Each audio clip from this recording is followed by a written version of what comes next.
శ్రీ గురుభ్యో నమః. శ్రీ మహాగణాధిపతయే నమః. శ్రీ లలిత మహాత్రిపుర సుందరియే నమః. అందరికీ నమస్కారం. మనం లలితా సహస్రనామంలోని 39వ నామమైన కామేశ జ్ఞాత సౌభాగ్య మార్దవోరు ద్వయాన్విత అనే నామానికి అర్థాన్ని తెలుసుకోబోతున్నాం. ఇదంతా కూడా ఒక్క నామమే, విభజించి పారాయణం చేయరాదు.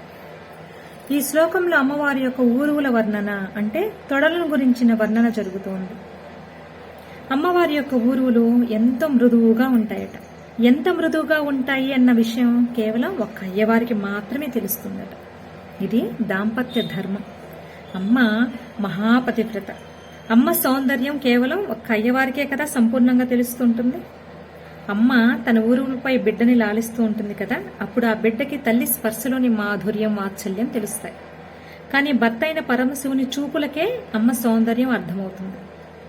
అమ్మ ఎప్పుడూ కూడా పరమేశ్వరుని యొక్క ఎడమ తొడ మీద ఆసీనురాలై ఉంటుందట. అంత దగ్గరితనం ఉంది కనుకే భర్త అయిన కారణం చేత పరశంభువు అమ్మ యొక్క ఊరువుల మృదుత్వాన్ని తెలుసుకోగలిగాడు.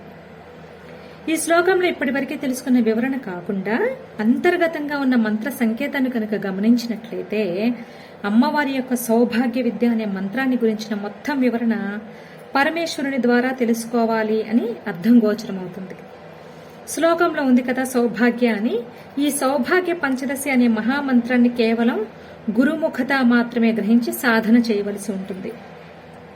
ఆది గురువు పరమేశ్వరుడే కనుక అమ్మకు సంబంధించిన అన్ని విద్యలు అంటే అన్ని మంత్రాలు కేవలం పరమేశ్వరుడికి మాత్రమే ఎరుక. మరి మనం సాక్షాత్తు పరమేశ్వరుడి నుంచి మంత్రాన్ని గ్రహించలేం కదా అని సందేహం మనకు తలెత్తుతూ ఉంటుంది. మనకి గురువుగా ఎవరిని నియమించాలో అనేది భగవంతుడి నిర్ణయం. మన కర్మ క్షయమయ్యే సమయం ఆసన్నం అవగానే ఆ నియమిత గురువు వద్దకి మనం చేరుకుంటాం. అది మన ప్రమేయం లేకుండానే జరిగిపోతుంది. సాక్షాత్తు ఆ పరమేశ్వరుడే గురువు స్వరూపంలో ఉండి మనల్ని తన శిష్యులుగా ఎన్నుకుంటారు. అంటే గురువు కేవలం ఒక జ్ఞానం కలిగిన వ్యక్తి మాత్రమే కాదు, సాక్షాత్ శివస్వరూపం. శివస్వరూపంగానే మనం గురువుని భావన చేయాలి. మన జన్మల పరంపర మనల్ని గురువుకి చేరువ చేస్తూ ఉంటుంది. చాలా మంది చాలా తేలిగ్గా చెప్పేస్తూ ఉంటారు, గురువు లేరు కనుక నాకు నేనే మంత్రాన్ని తీసేసుకున్నాను అని. కానీ గురువు కావాలని అధికంగా తాపత్రయపడే వారికి పరమేశ్వరుడు తన స్వరూపంగా ఎవరినో ఒకరిని గురువుగా మనకి నియమిస్తారు. ఏదైనా కానీ తపన, ఆసక్తి, పట్టుదల ఉన్నప్పుడు మాత్రమే సాధ్యమవుతుంది. గురు మండల రూపిణిగా ఉన్న అమ్మ మనల్ని తన భర్త అయిన పరమశివుడి వద్దకు చేర్చి మోక్ష ప్రాప్తికి సరిపడా జ్ఞానాన్ని మనం పొందేలాగా చేస్తుంది. ఆది గురువు పరమేశ్వరుడు అయితే గురుమండల స్వరూపిణి ఆ లలితాంబ. ఇక్కడ మనం అర్థం చేసుకోవాల్సిన విషయం ఏమిటంటే రూపంలో, గుణంలో, అధిష్టానంలో కూడా వారు ఇరువురు కాదు, ఒక్కరే. అయ్య దగ్గర విద్యను అభ్యసించాలనేది అమ్మ అభిలాష. అమ్మ తత్వాన్ని మనకు తెలియపరచాలని అయ్య ఆకాంక్ష.